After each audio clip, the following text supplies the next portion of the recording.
Nothing but net. Nothing but net. Episode 8, we here. Yeah, We we are are here. here. We here. He just said we Yeah, here. we here. We We supposed here. to say we here. are here. Oh yeah. We here. Episode 8 of the Nothing But Net podcast, ladies and gentlemen. New week, new video. Before we start, how are you guys doing, man? Fine. Got off work. I spent on the highway trying to get here, so you get right to work, man. Hell yeah. Work. Hell yeah. Clock out just to clock back in. Yeah, what DREE up to? How's Dre doing? You know me, the GOAT doing goatish things, Oh, man. Okay. I see. Yeah. First, before we start, we want to let you guys know, thank you all for supporting us. We appreciate it, but we need you guys to do us a big favor. Make sure you guys go hit that like button and that subscribe button. Because if that subscribe button is red and not gray, what are you guys doing? You're missing out on watching one of the most underrated podcasts on this platform right now. All right. So subscribe. I don't think I can enunciate it enough. Subscribe. Okay. If you don't subscribe, we're not doing another episode. Yeah. Damn. If you guys don't subscribe, then next week's episode is gonna be shorter, way shorter. All right. Yeah. But yeah. So we got a lot of basketball to talk about today. First things first, I want to start off with the New Orleans Pelicans and Lonzo Ball, basically, because he had an amazing game. His last game was pretty good, actually. Against Golden State, he had 33.6 rebounds, 4 assists, 1 steal, and he had 3 turnovers. He shot 47% from the field, 53% from the 3-point line, and a perfect 100% from the free throw line. So, how y'all feel about this Pelicans team? What can Lonzo improve on? I'm gonna let Drew start off. Go ahead, Drew. Start off. Go ahead, Drew. Well, actually, I like the way Lonzo's been playing whole season. A few years ago they was laughing at him and saying, he might be a bust and that he might not be as good as his dad said he is. But actually, man, he's actually improved his game a lot. From when he was with the Lakers, he pretty much everybody was leaving him open from 3. Now, like he can shoot. Now it's like you can't leave him open. But exactly. But the game is he had a great game against the Warriors. Boy can get a bucket. Yeah. Yeah, for me, like the whole time that I've been saying is like shoot the freaking ball. That's it. We know that you're capable of passing, playing great defense, but it's just the confidence though. Like whenever they leave you open, take the shot. Like make them respect you from the 3-point line. Like I think Lonzo was shooting I think right now he's shooting a career high from 3 right now, like close to 40-some. He's shooting 37.8% from the 3. Yeah. So that's a career high. But I mean, like the 8 threes and everything, like that's pretty much what New Orleans wants him to do. Like just keep shooting the ball. Every time when he passes you the ball, just shoot. Like make him make him show like who you are. Like because in college, like his 3-point shot was lethal in college too. But once I definitely get that now with Lonzo for him to shoot more threes, but he is scoring. He's scoring a career high with 14.6 points per game. That's good. He's also shooting 41.6% from the field. But one thing is he shoots a lot of threes, and I want to see him drive to the basket and get more opportunities going there because he drives to the basket. He could dish it out to BI in the corner, or he could possibly just dish it to Zion in some way and just create magic, right? He's gonna shot create a lot for BI. He's gonna find them open, right? One thing I've noticed about Lonzo is he doesn't pass to the corners that much, well, as much as we'd like him to. So I definitely want to see him catch some people in the corners, which it would help him a lot. Obviously we know his strengths. He puts effort into his defense. He's one of the most underrated defenders in the league, in my opinion. I really like his defense. I love what he brings to this Pelicans team. He's shooting great, but again, his passing, he has to find guys a little bit quicker. he has great court vision, but he's just not using it right. I actually have right here. He's doing good, but not as good as we need him to. He's a great 3-and-D star, right? Shoot the three back on the defensive end, which is helping the Pelicans out. But how much can it help them out? Lonzo has this gift to pass the ball and play make, but he's not using it, and he has to find it and use it. So that's what I want to see from Lonzo Ball. Right.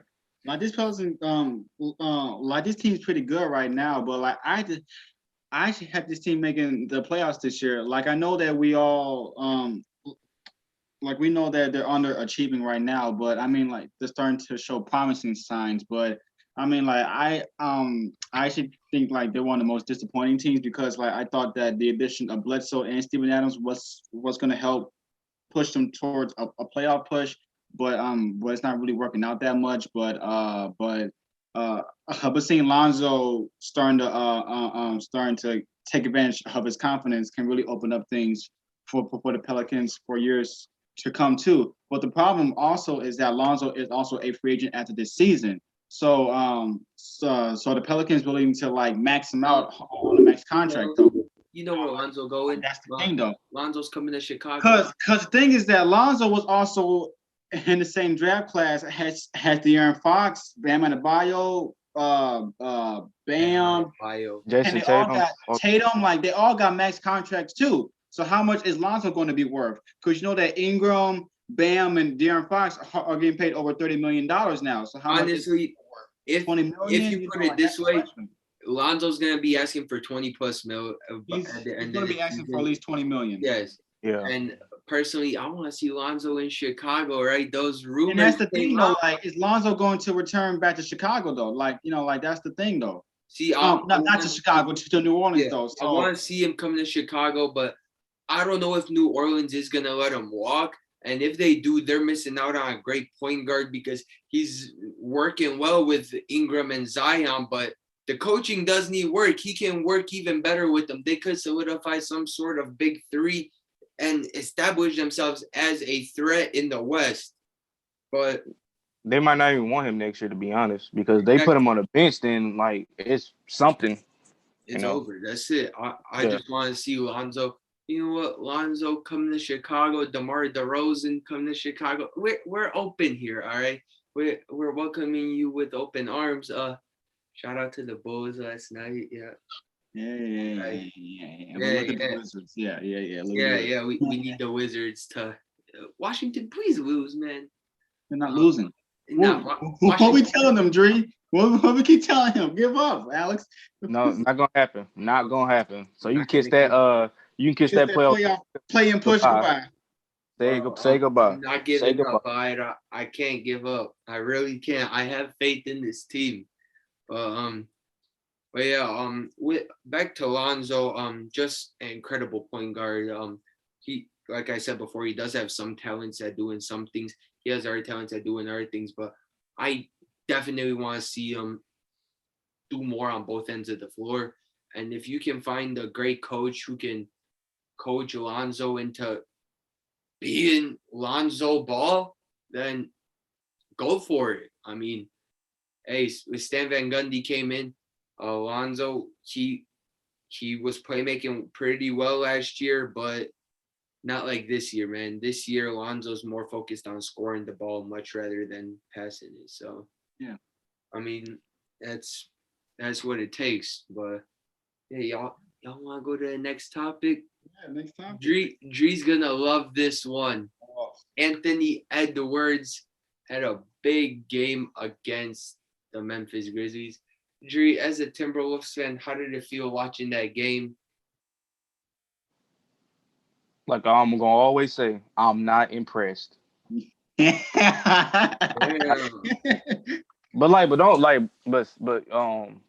I like what Anthony Edwards is doing. Guys, he's gonna be a franchise player within 5 years. Great talent. But you know, we're not winning, so it's basically meaningless now because you know we're not winning.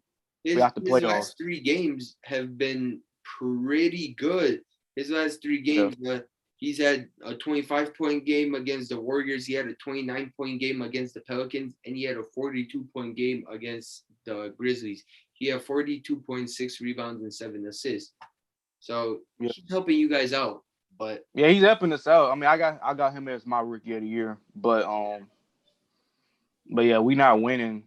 But hopefully we can be better next season. Hopefully we have everybody, and D-Lo and Cat and Ant all play together. wait, I think Jake we Layman? Jake Layman? Don't get me started on anyway, listen. So, but yeah, I think we can I think we're gonna be better next season if we get Cade Cunningham, you know what I'm saying? Cade, come to the Timberwolves, you know what I'm saying? We got you. Hey, how do you feel about you guys moving up? You guys are no longer in last place. I'm still not impressed. Still not impressed. All right. No. If Minnesota can please win a championship, we need to impress the Dree on this podcast. I think Impress Dree would be great. But yeah. Yeah. I mean, yeah, it's impressive seeing him go off once again, but at the same time, what Dree said doesn't help at all. I mean, they're already knocked out of playoff contention, play-in contention. Like, I mean, like, it's nice to see him. I mean, like, he's making a strong case for rookie of the year, though. Like, I think he will win it over LaMelo, because LaMelo's missed more time than Anthony has. But I mean, like, he's had a pretty good season, average about 19 a game, but I mean, doesn't translate to any more wins. Like, that's just one more win, but he doesn't help. Anthony Edwards, I got him as my rookie of the year as well. Before the season started, I had a strong case for James Wiseman. I thought Wiseman was going to come in here and destroy everything in his path. But then I saw Anthony Edwards play basketball. I started watching a little bit of the Timberwolves games. I'm not going to lie to you guys. I watched a little bit. I saw why Drew was a fan, but then they just kept on losing, and I lost interest. Yeah. But Anthony Edwards, amazing young talent. This kid has a lot of potential to be something great in the league. I definitely love what I'm seeing from him. And if he keeps on going like this, I definitely think that his future in Minnesota is just going to be bright. If the duo of Cat and D'Lo doesn't work out, then make it a duo of Anthony Edwards and Cat, right? And let's say they draft Cade, add Cade to that mix, and there you go. You already got a great team. So I love what the Timberwolves are doing. Naz Reid has just been an absolute killer. I love watching Naz Reid play basketball. Naz Reid is big as hell, but he can play basketball. All right. And just very, very good, very nice player. So yeah. Next topic. Yeah, next topic. Let's go to them Lakers. Laker boys. Someone start us off. I tell you what. I watched that game yesterday. Let me tell you something about Anthony Davis. He does not look 100% at. Oh man, like I was analyzing the shots that he was taking last night. Like, these are shots that he takes and makes 90% of the time. Like, he has that lethal one dribble pull up. He has that lethal face up jumper, the step back sometimes, but he's not making these shots. I'm like, huh? I'm like, he does not look 100%. Like, I'm like, this is a big concern. Like, I've been saying this like pretty much all season though. Like the Lakers are gonna struggle without AD, Bron, or just having one on the court, But I mean, like, it's the Lakers are like they're dropping. They're dropping. Like, I think they're sixth right now, right? Sixth or fifth. They are sixth right now. They're sixth right now, Dree. Did we imagine the Lakers coming in as a 6th seed at the start of the season? No, not really. Who would imagine the defending champions being the 6th seed? Not me. I had them at least top 3 or top 2. The Lakers are currently tied right now with Portland. The Lakers are 6th place. The Blazers are 7th place. One more loss for LA, and they. So the Blazers win tonight. LA will be 7th. Play in contention. Yeah. Then they lost Schroeder too. Schroeder's out with health and safety protocols too. And AD's not playing tonight due to back spasms. They say he was going to be out till at least. They say he was playing. They say he was playing tonight. Yeah. Who? AD? Yeah. See, Davis. But still, like, does it really? I mean, AD did come in last game. It says right here that he did have a minutes restriction.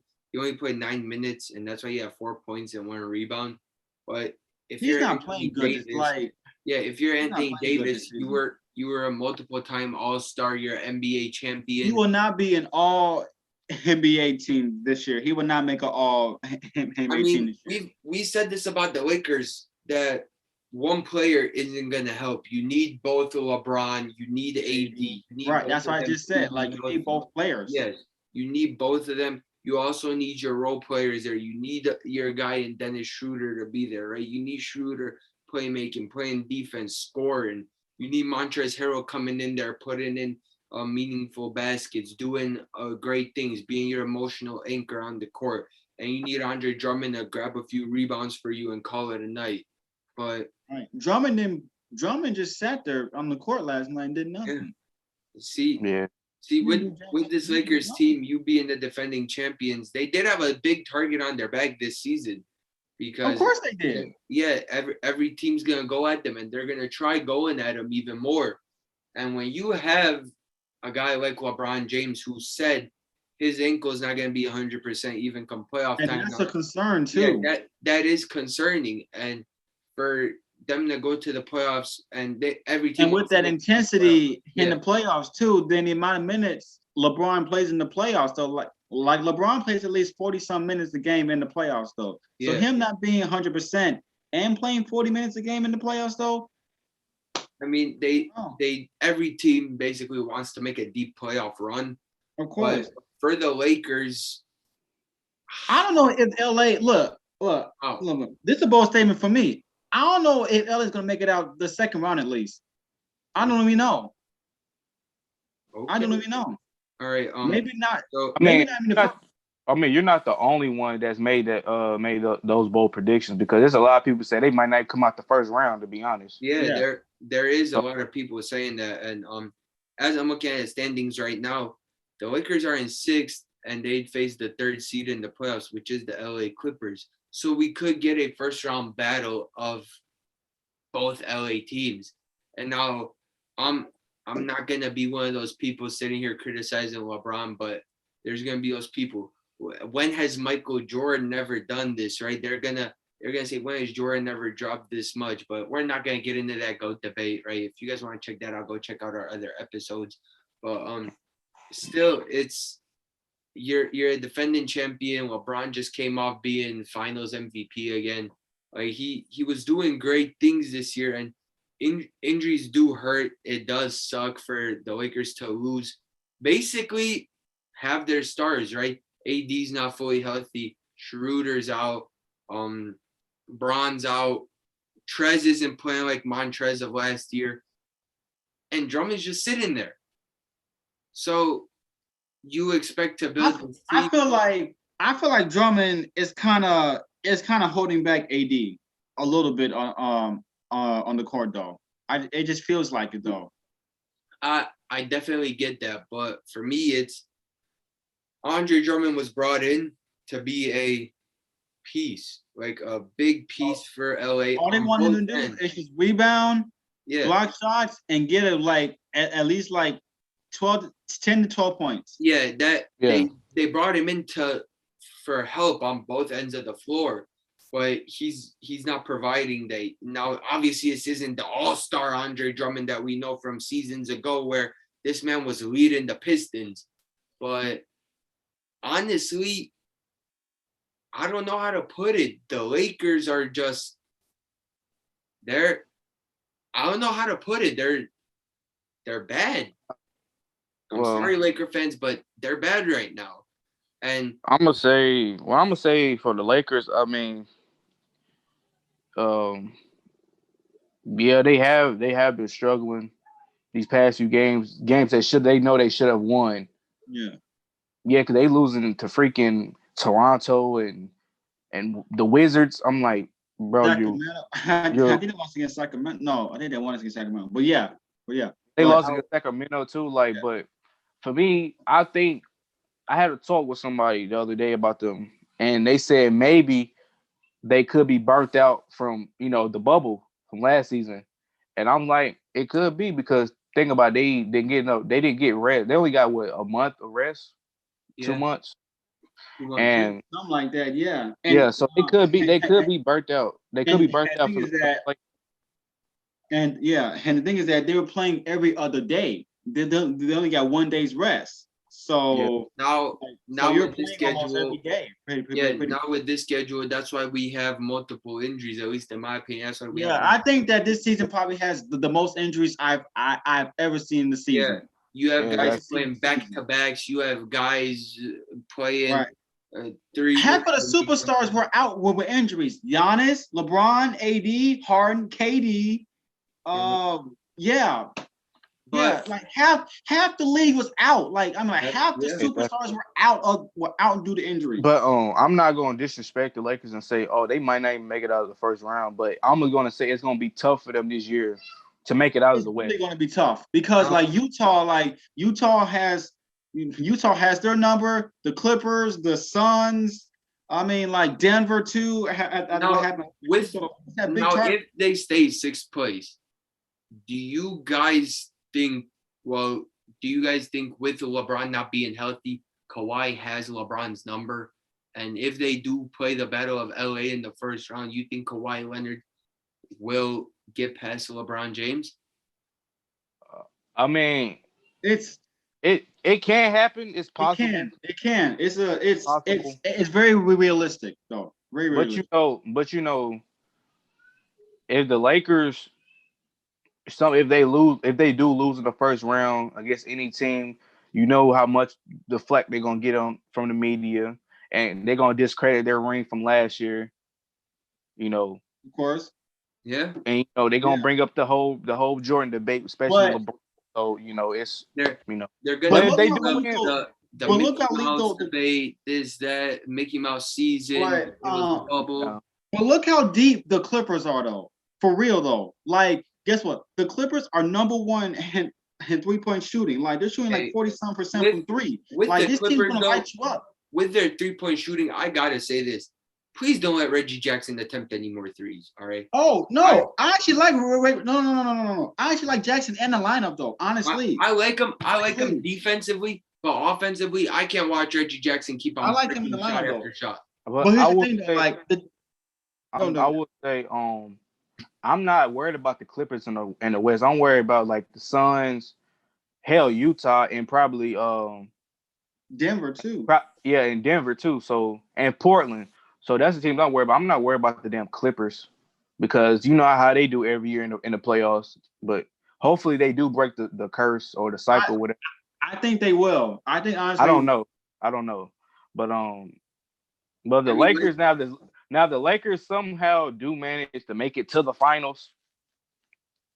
Then people can't say nothing about the Lakers. Maybe they want to turn it on for the playoffs.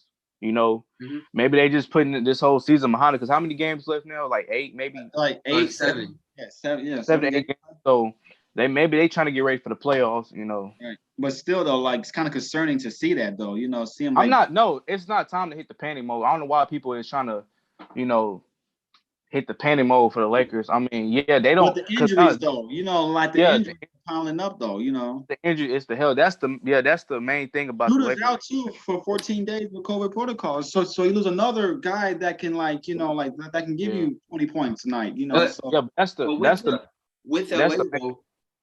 Go ahead, Dree. Oh, I'm saying that's the main thing that's been the main thing about the Lakers the whole season. Is the health, especially for Anthony Davis. Right. But Anthony Davis has not played well this season at all. Not well. Yeah, in order for them if they're going to win, they have to be healthy. They got to be healthy. Like LeBron cannot be 90, 95%. He has to be 100%. If you think about it this way, though, Anthony Davis came to LA and they gave him one role: play number 2 to LeBron's number 1.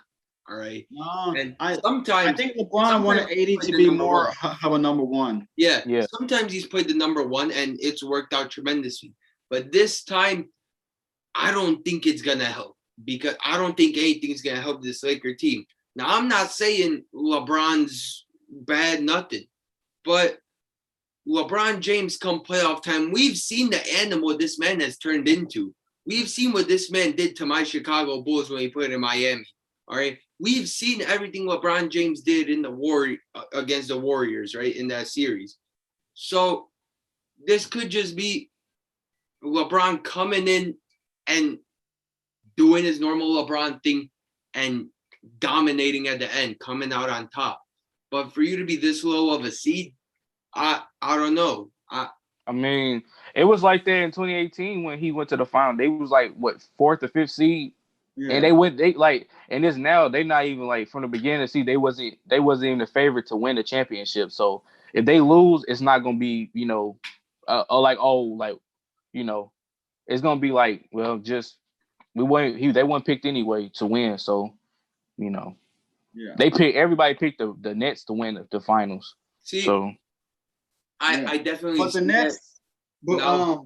but the Nets also, they only play 7 games. Like KD, Kyrie, and Harden, they only play 7 games together. So how is that? So how is that consistency going to be there? Like during playoff time too. The Nets might not make it. It was always going to be like this for me. I knew that they weren't going to do this, and I had this thing where I said they're not going to all play together every single game of the year. Somebody's going to be out, and come playoff time, they're all going to be fully healthy. Now, I won't be surprised if all 3 of them sit out when you have like 3 games left in the season, just so they can get their bodies ready and they can get prepared for the playoffs. And they can come out there and just play the best basketball we've ever seen. Now, for LA, it's different. For LA, you need LeBron to rehab. Well, you need Anthony Davis to get some rest. And you for damn sure got to replace Alex Caruso at the starting point guard spot because I can't watch that man be starting point guard. Yeah, but like it's going to be a very good playoffs though, for real though. Like, but it's not the. But the East looks more interesting than the West does, honestly though. But it might not be like all that bad for the Lakers because they can still be the 5th seed now because they're only 1 game behind from the Mavericks, so they can still be the 5th seed. What if they drop? What if they become the 7th seed and they have to go through the play-in tournament? You are gonna have those people. Jordan never was this low of a seed. Jordan was never in a play-in. Just imagine the Suns Lakers matchup, first round, Chris Paul and LeBron James. Hey, no, can you guys just imagine the media though? If the Lakers do make the play-in tournament, could you imagine how badly the media will criticize LeBron James? All right. Yeah. I don't know. It's and he get criticized. I mean, it's nothing new. He gonna get criticized regardless if he do something good. So I mean, so it's nothing new. They gonna criticize him. And now that, like we said before, that pisses us all off because LeBron James is right now basically the best player in basketball. He's one of the most popular players in basketball right now, and he's doing this thing. He's doing everything he can for this LA team, and people don't see that. People just want to criticize. People want to say he needs AD, he needs Andre Drummond, he needs Trez, he needs Schroeder, right? All that just to get to the finals, right? But I don't see it that way. The Lakers made some good moves, got some great role players around them. They got guys who basically built around LeBron. They did their best and they got LeBron what he needed. So I mean, you think about like from the beginning of the season, they was playing very good. Like they was playing great. Yeah. But the injuries, injuries happened and it messed up like the whole season. So, hopefully this team stay healthy during the playoffs. Jeremy, he doesn't believe in the Lakers. He a Clippers fan, low key a Clippers fan. No. He's on the Clippers bandwagon because he was like this last season, talking about the Clippers was better than the Lakers. I was trying to tell him that the Lakers was better the whole time. Personally, for me, I like the Clippers. I like that boy Paul George. I like Kawhi, but honestly, he's LeBron James, so you know that man's gonna turn it on. He's gonna go full gear. He's gonna turn on the engine and just go come playoff time. No matter if his ankle hurts or not, he's gonna do it even without an ankle. All right. So But the supporting cast also. You gotta think about the supporting cast. I was gotta step up. Now, when Kyle Kuzma is your leading scorer like he was at his game, that's saying something. But he's inconsistent though. He'll have a good game like last night, but next game he'll have like 8 points. Mm-hmm. I mean, you got players on the Clippers that's inconsistent. Right, but with Kyle Kuzma, I compare him to what I said about Lauri Markkanen. Lauri Markkanen will have one good game and he'll have a span of 3-4 bad games and he'll have another good game. Kuzma will have one good game, span of 3, maybe 4, 5, even 5 bad games, and then he'll have another good one. It's how it go. It's some players. According right now to Shams, I just got a news right here. Zion has fractured has a fractured left ring finger and is sidelined indefinitely.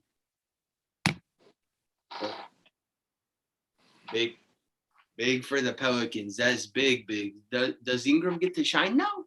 But the season is over, so hey, it is. But even with back to the Lakers though, honestly, it is what it is for LA at this point. I don't know how else to put it. I don't know what else to say. The Lakers are just they're gonna get back up there. I have a feeling that once LeBron comes back, they're gonna slowly get back up there.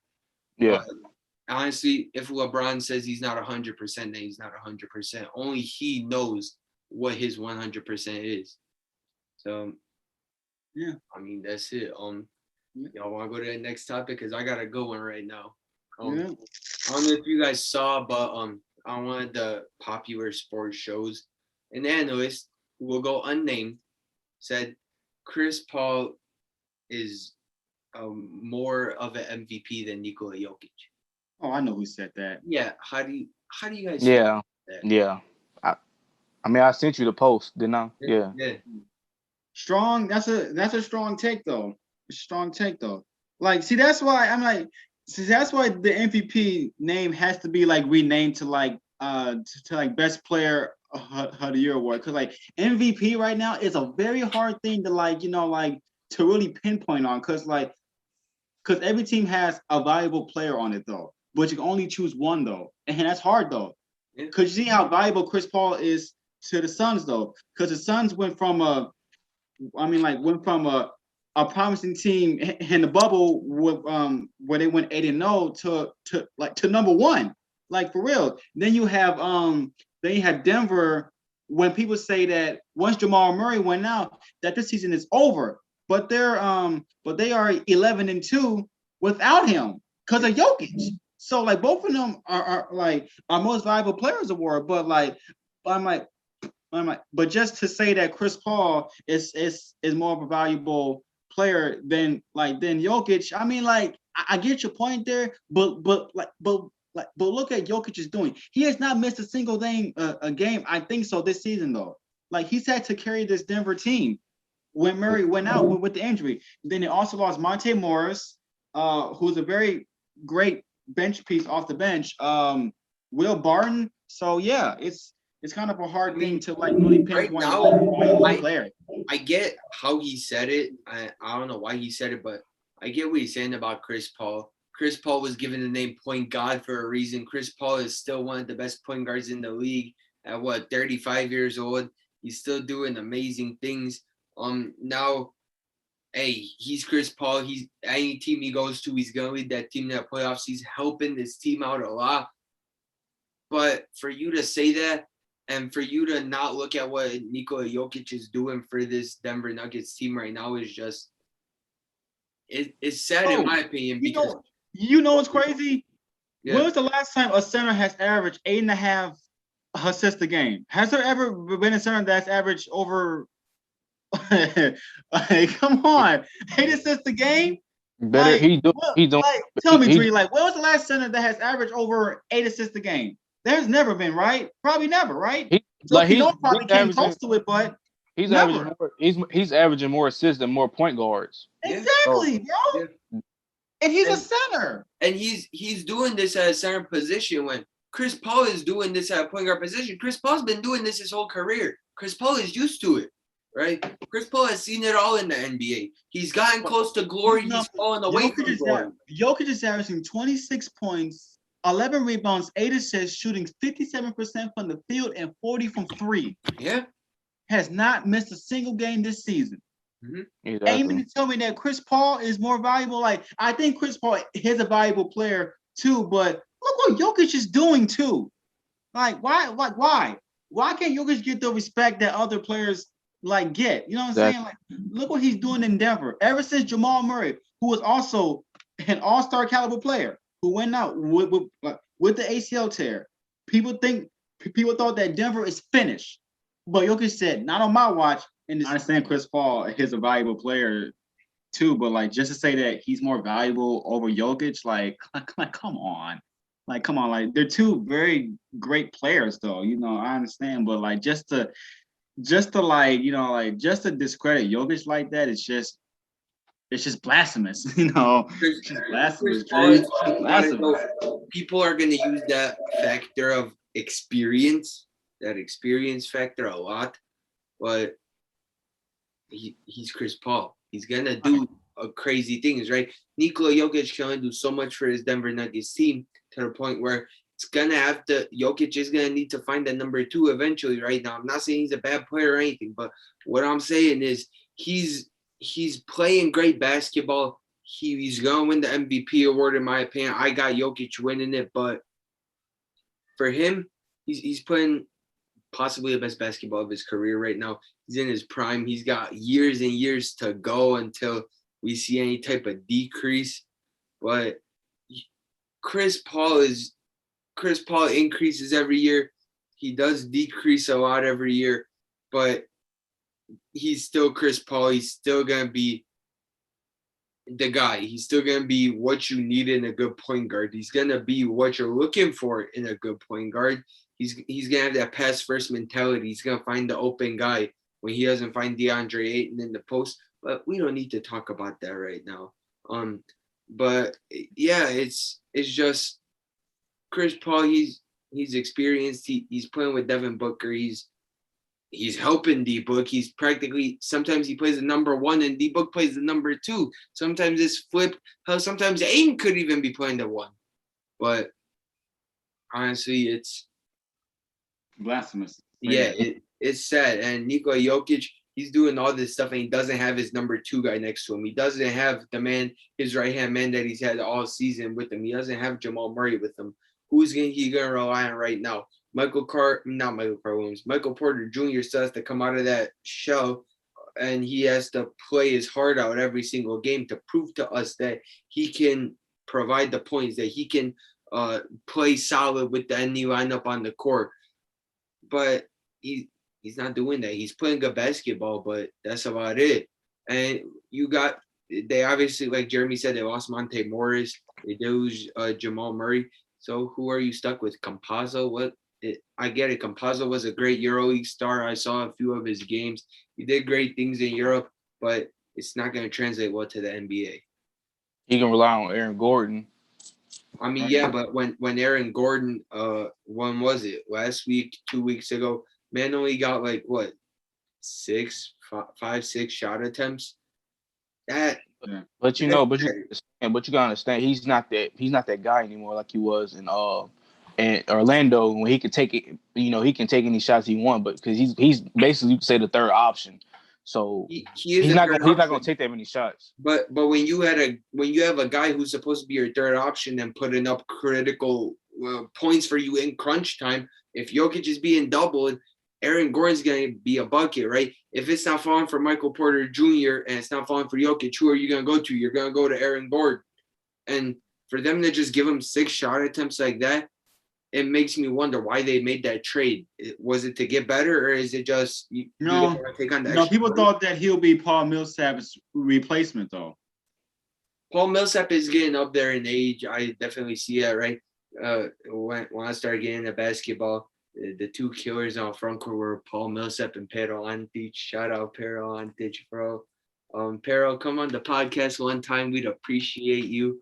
I got a lot of memories with you and Bo McKellar in Macedonia playing for the Macedonian team, but that's for another episode. That's for another time, EuroLeague. But with what Aaron Gordon is doing, with him being Paul Millsap's quote unquote replacement, it just makes me wonder how much was getting Paul Millsap really worth it when they got him? Right. Because what did Paul Millsap do? Did Paul Millsap help at all? Honestly, he's getting older. He's not getting any younger. So, is he helping them? Sometimes like he'll have a throwback game like every once in a while though, but it's not what we saw in Utah or that's true. He's a solid player, and I want to see him come off the bench more because obviously Aaron Gordon's gonna get those starter minutes. But I want to see Millsap coming off the bench. I want to see him motivating these young guys. You got young guys on a roster like Bol. I think Bol can be a great addition within the next year or two. I think you had him.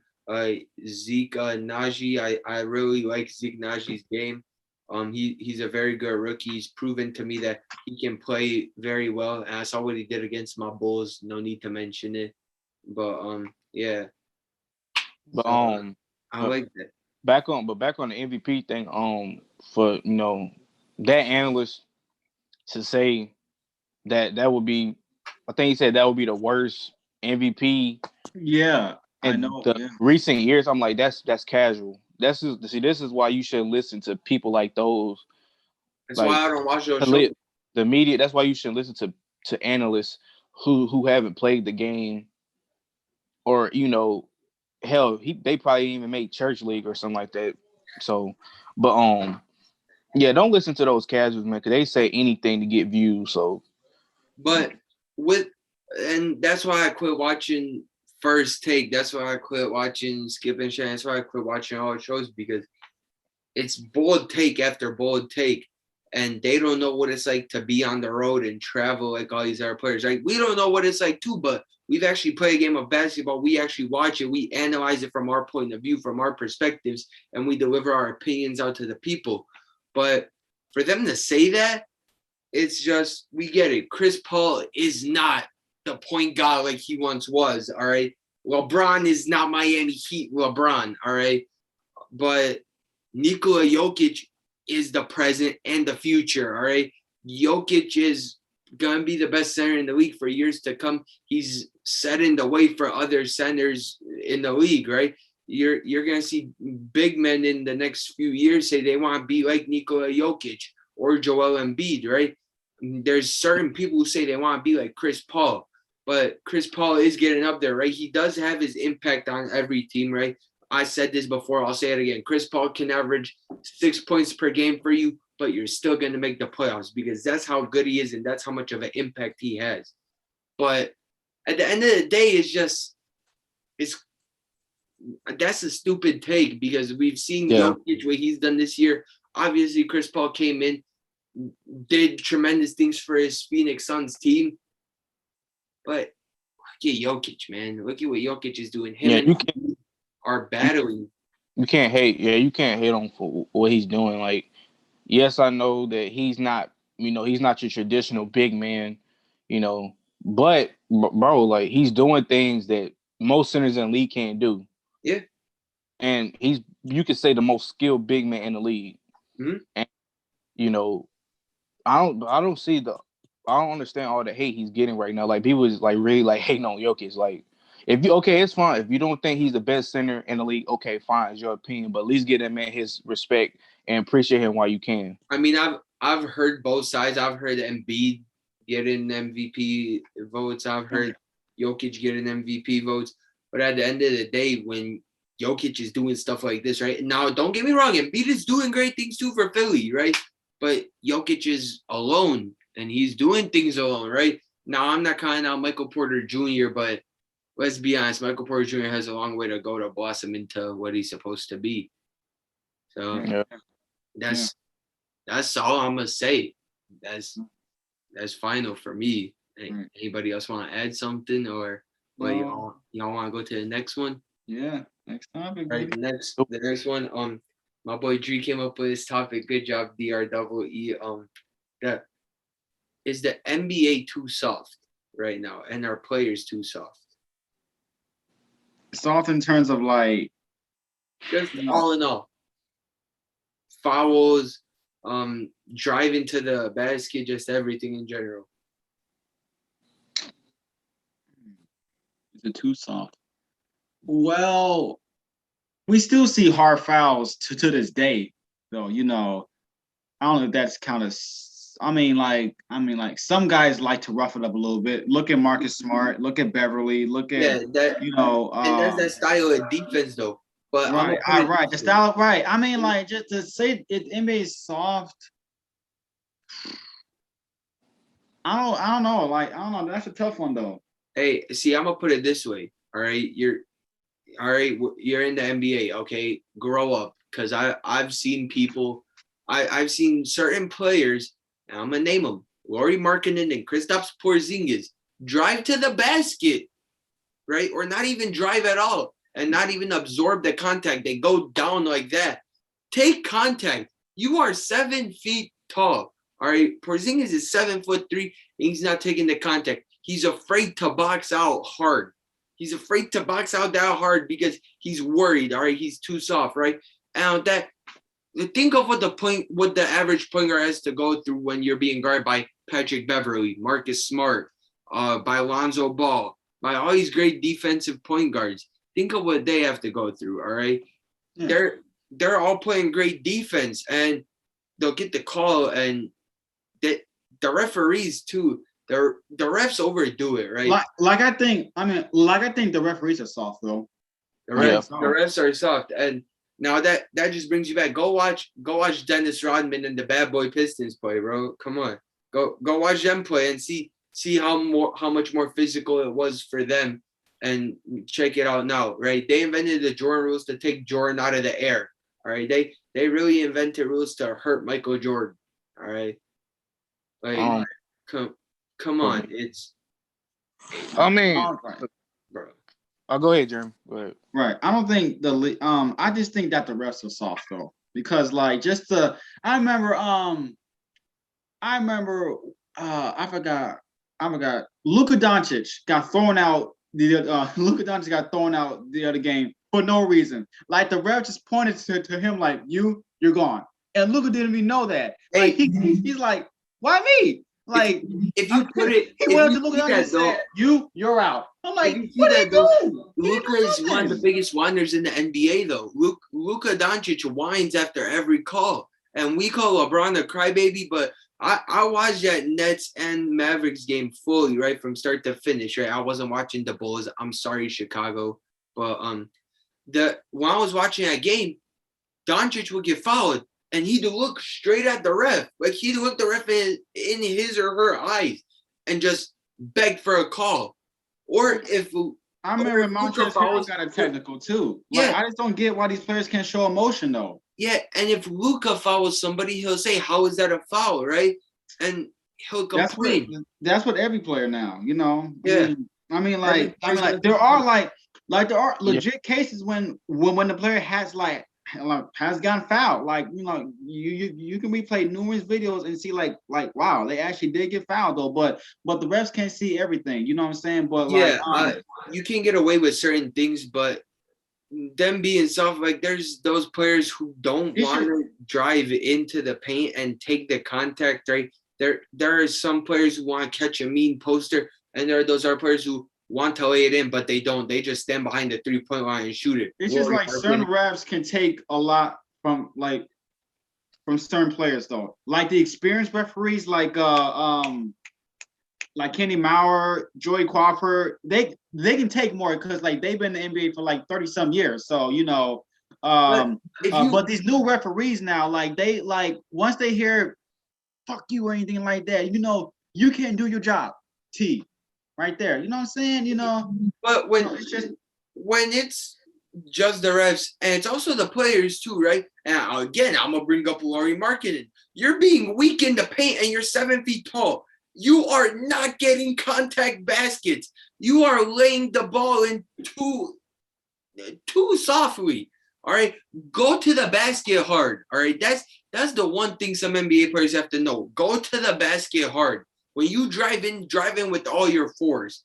All right, Markin will go, take the contact, fall, and they'll miss the basket because he'll just fall, and they didn't even call it. All right, that's why players are so soft. Some dudes gotta toughen up, right? Like Porzingis too, right? I expect Kristaps Porzingis to be grabbing more rebounds. All right, the man is 7'3". All right, I expect him to come in there bored, right? I see him. He boxes out, but he doesn't jump for the board. Now, I'm not saying he doesn't have to turn into Dennis Rodman or Andre Drummond, but come on. Yeah. But so I think I'm not gonna say that the players are soft. I'm gonna say it's like you said, it's the refs because you know you can't really to be honest, really can't do shit now. Like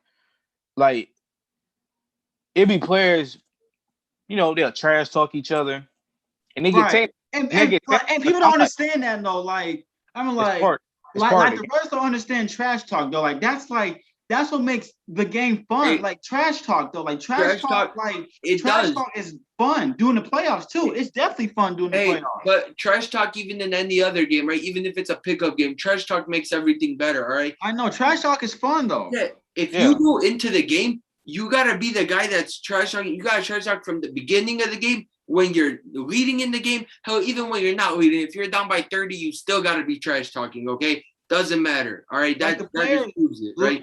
But they think that they're actually gonna fight each other. Like really, like this is just like basketball is a very competitive sport though. Like these guys want to win.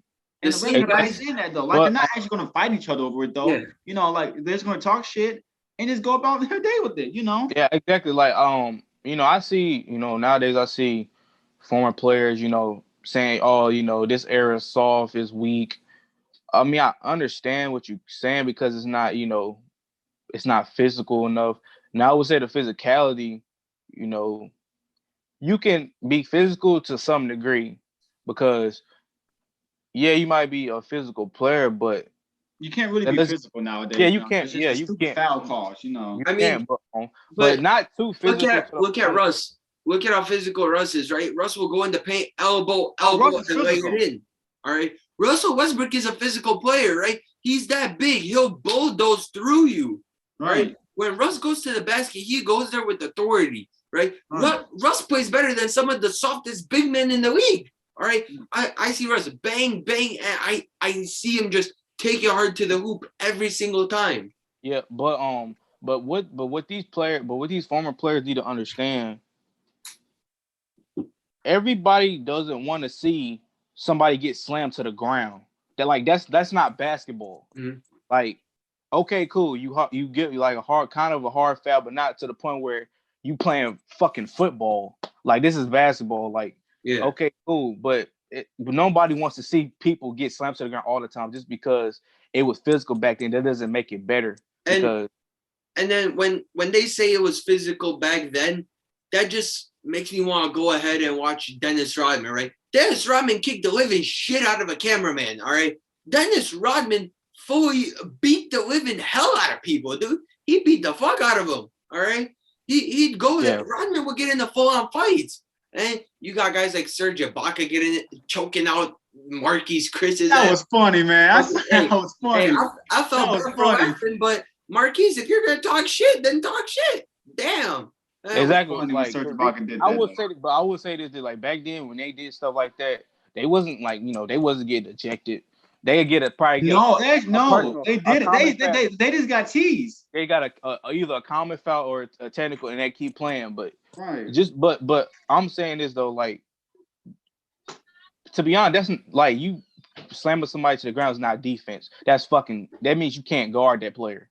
Yeah. Only thing you're doing is hacking. That doesn't mean that you playing defense. You basically just hacking the player because you can't guard. That's why you're doing all that stuff. I agree. We really gonna bring up Patrick Beverly. Yeah, it's like that. Patrick Beverly too. He's in that. Now I would say he would be great for the 90s though, because he'd fit right in that category. But those defensive guards in the 90s, you had guys like Ron Harper, pain in the ass on a defensive end. John Starks was a big pain in the ass on a defense. If you guys go back, Joe Dumars, everybody. Joe Dumars, the glove. Gary Payne was a bad motherfucker. All right. Yeah. Beverly would have played like Beverly. If he played in the 90s, like late 80s, he would have been great.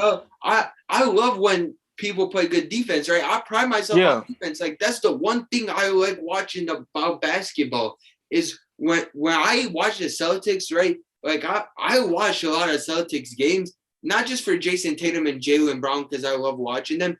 I watch it for Marcus Smart and the defense. And I appreciate what Marcus Smart does on the defensive end, right? Everything he does, all right? Marcus Smart knows how to clog the lane. He knows how to thread, right? He knows how to get the passes, right? He knows how to intercept, do all that stuff, right? Marcus Smart can stop guys from getting baskets, right? Multiple defensive stops, just all in all good. He can work in any set, right? Half court press, trap. He can even work his own defense and man to man. All right, just all together, he's a great. I don't think but mostly it's the refs that's really softening the game up. But like they shouldn't be 10 players up because they trash showing emotion, especially in the playoffs. Like that's where it's all about. Like, because playoffs they trying to win. Like, I mean, if you trying to win the playoffs, but if they talking stuff to each other, they should be getting ejected for talking stuff to each other, or getting a little playoffs. Everybody wants to win in the playoffs. All right, the playoffs is the NBA's most rated programming. All right, that's how the NBA gets most of their views, right? Most of their ratings. So when you see a guy like LeBron complain and get thrown out, that's not interesting, all right? The casual fans are going to turn on the TV, LeBron's getting ejected, and turn it back off. Like, that's not fun for a casual fan. A casual NBA fan wants to see good basketball, but also if you had the aspect of trash talking in there, it's just like they need to get like some refs that they need to get refs that actually play the game. They getting like freaking soccer coaches and soccer refs and freaking tennis coaches and tennis refs and all this stuff. That's what they doing. They not getting basketball coaches. They need to get like freaking coaches like that actually. But people do complain a lot about the refs, though. I'll give them that. I keep saying coaches, but refs. But some of the calls, dude. Some of the calls I've seen have just been. Some of the calls really like get to me. All right, because I watch these games and you'll see guys get fouled and they'll review the play, right? Who was playing? The Pelicans were playing one game, right? I think they were playing Brooklyn. And they had 2 minutes left in the game. The ending took 20 minutes, dude. 20 minutes because the referees had to review the play several times, all right? If Steve JV, however you say it, is in that production truck and he's watching and he tells us the foul, why do the refs have to always go and review it? Why? We already know. If it's a flagrant, it's a flagrant. If it's a reach-in, it's a reach-in. If it's over the back, it's over the back. Right. How? Right. Why? Yeah. Like, come on. And then obviously, you have the aspect. Yeah, go ahead, Drew. I'm gonna say, and also I hear that the whole all these players are buddy and they want to be friends with each other. They want to team up. Listen, bro, it's like, bro, like you guys understand that, like, it's just basketball. It's not personal. Like back then, former players, they take that personal, like to the point where they hate each other in real life, like outside of basketball. Like, bro, it's not that serious. It's just basketball. Like, hey. I don't understand. Like basketball is more like family now to NBA. Like back then now. You understand? Like basketball. But think about it this way. Look at all the physical players we had back in the 90s, especially a big man, right? Charles Barkley was physical as shit, all right? Shaq was dominant, dude. Shaq is great because he was big and dominant. That's it, right? Shaq couldn't shoot the basketball, but when he got there, right? Who was standing Shaq's way if he went to go and dunk? Nobody. They get postered, all right? And they absorb that contact, right? Now you have Jaden McDaniels getting postered by Thad Young. Everybody in the league is going crazy about it. Okay, you have Yuto Watanabe getting postered by Anthony Edwards. Yuto's taking some contact, but when you want to go drive in and you just don't want to absorb the contact, or you'll shoot a three because you're too scared to drive in, that's not basketball. It's not. Right. I don't know. Yeah, it's a good take. And it's with the way it's being played now, right? Like, I get it, right? We have those replays, we have the coach's challenge, we have everything, but honestly, is the coach's challenge really helping? Because if the referees overturn it, if it's a foul on Boston. Yeah, right, I think the coach's challenge is kind of stupid, though. I honestly a little bit, though. I mean, I get where you're coming from, but if it's a foul on Boston and they, like, let's say tonight they're playing the Bulls, right? Let's say they foul Chicago, right? And they still challenge it when they know it's their fault. That's what I don't understand, right? It really doesn't help. No. Yeah. Or who was it last night?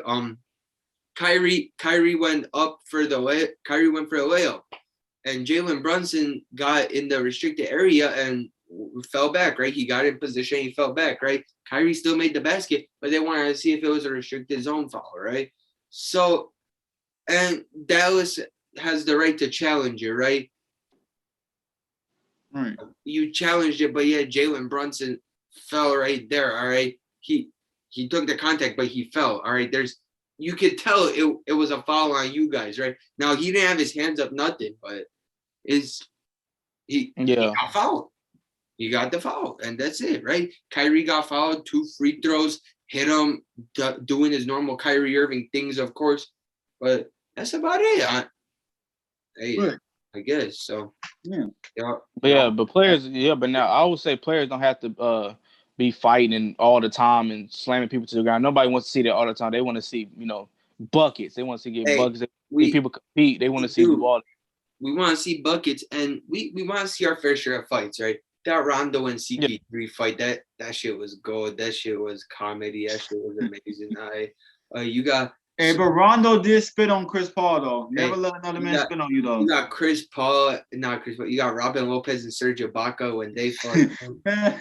Damn, bro, they didn't even hit punches, though. Like, Lopez got lucky that his face was missed, close, though. And you had Serge choking Marquise Chris. Like, Marquise, if you're gonna talk that much shit, you kind of deserve it, dude. You know who that man is? You know who Serge Ibaka is? I remember Embiid and Cat fighting.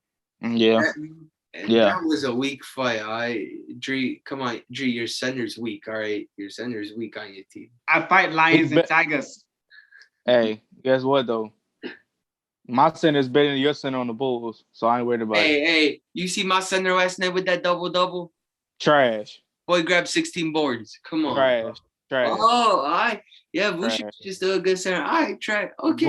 Vucevic, he's good. Yeah, Vucevic's good, but he getting killed right now on defense. So, hey, the Bulls team overall is getting killed on defense, but we don't need to give the Bulls any more talk until they make the play-in tournament. And if they don't, then I don't. We shouldn't be talking about the Bulls unless they make a big move in free agency. If they don't make the play-in tournament, like that's how much I don't want to talk about them. It's sad. All right. Well, hopefully we beat Boston tonight. If not, then it happens. Okay, but yeah, y'all got any other topics y'all want to talk about, or y'all want? Oh, I got a question though. Go ahead. Go ahead. So, what was the question? Oh, name your top 5 teams from any era. Top 5, like from best. Oh, top 5 teams from any era. Yeah. It's gonna be big. Okay. I'll start first. 95-96 Bulls. Oh, why did I dream? Oh man. 2015, 2016 Warriors.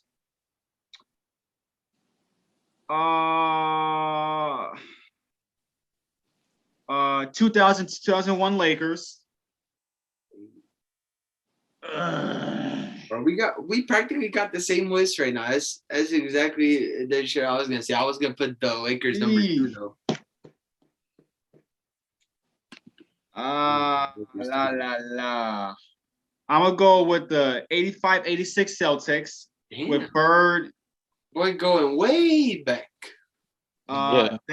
That's 4, right? Okay, I need one more. The Magic and Kareem Lakers. Hey,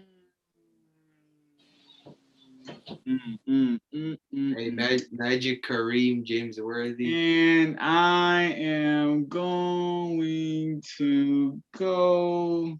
That Cavs. I'm gonna go. Hey, that 3-1 Cavs team was pretty nice too. I'm gonna go with the 99 Spurs team. Yes, okay. With Duncan and Robinson. See, I got mine. That was a tough one, Dre. Hey, that was a tough one, man. That is a tough one.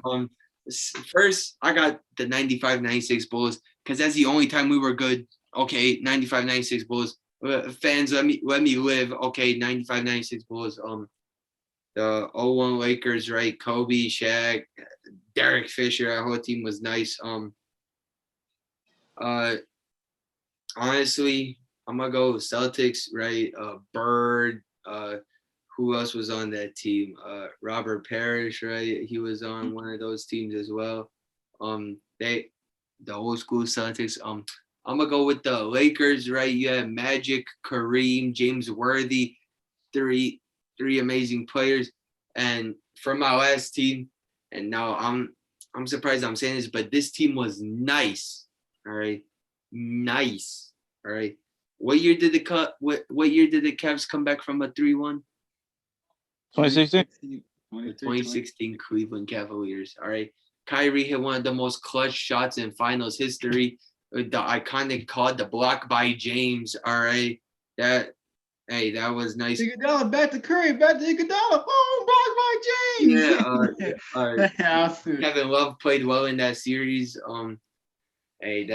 The Cavs had a good team. How about you? But that was a tough one, man. Wait, I got Dre's first team. The Timberwolves. When they had KG. He probably do got KG up. The Timberwolves had KG on Marbury, and the Timberwolves they had Latrell. I got teams that I got teams that you never probably thought of like that team, yeah. For now, it's not in no particular order, but I like the 2012 Thunder team. Hey. But KD, Westbrook, Harden, Baca, Derek Fisher, those guys. Young Reggie Jackson. Yep. Mm-hmm. Oh yeah. Nick Collison, all Nick Collison, bro. I'm gonna go with the 08 Nuggets, where Iverson, Melo, A.R. Smith. Hey, that Nuggets team, dude. Melo. I'm gonna go. Okay, was that 2 or 3? That's 2. Okay, 2. I'm gonna go with the 2010 Lakers. Okay. Oh yeah. Okay. Kobe, Gasol, Artest. Okay. Lamar Odom. Okay. Fisher was on a team, right? He was old then, right? Who? He was on the Fisher. Yeah, he was on the team. Yeah. Yeah. All right. I'm gonna go with the man. Even Drake. I'm gonna go with the 08 Celtics. Okay. With the big 4, technically the big 4, but that's 4. Yeah. And last but not least, I'm gonna go.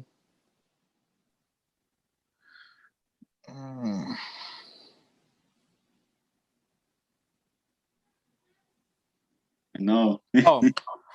I'm gonna go with the. Should I pick them? Oh, Ooh. that's a tough one, man. Cause I know I'm missing some teams, man. I know I am. He gonna say the Latrell Sprewell led Timberwolves. No, they one of my favorite teams, but they not my top 5. Sprewell was a fucking badass dude. I'm not gonna Hey, lie. but he was stupid though. I gotta feed my family. Yeah, you stupid for that. Man choked his I'm gonna coach. go. I'm gonna know. I got it. I'm gonna go with the 2009 Portland Trailblazers. Ooh. Brandon Roy. Aldridge. Aldridge. Ooh.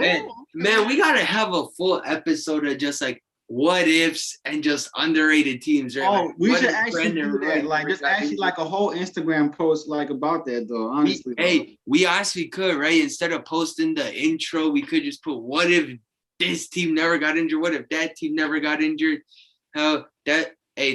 That's great to put on an Instagram story where we name our top 5 teams, right? Or like 5 underrated teams or something. We all put it on IG story, we all recorded.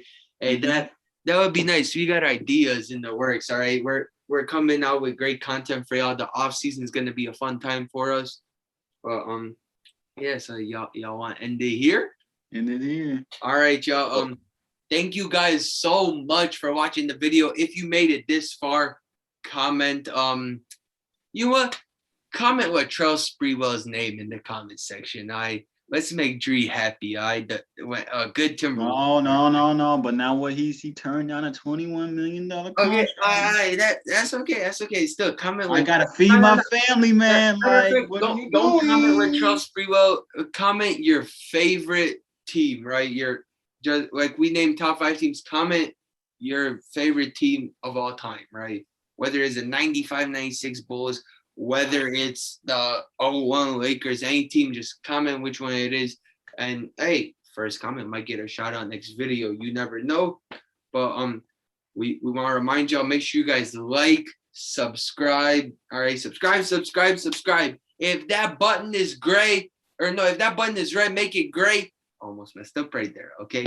But yeah, make sure you guys follow us on Instagram. Everything is in the description below. All our links.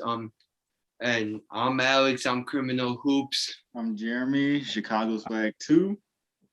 DREE Dree at Dree X Clothing on Instagram. But yeah, subscribe. So yeah, for real, subscribe. We appreciate every single one of you, and we'll be back next week. Peace.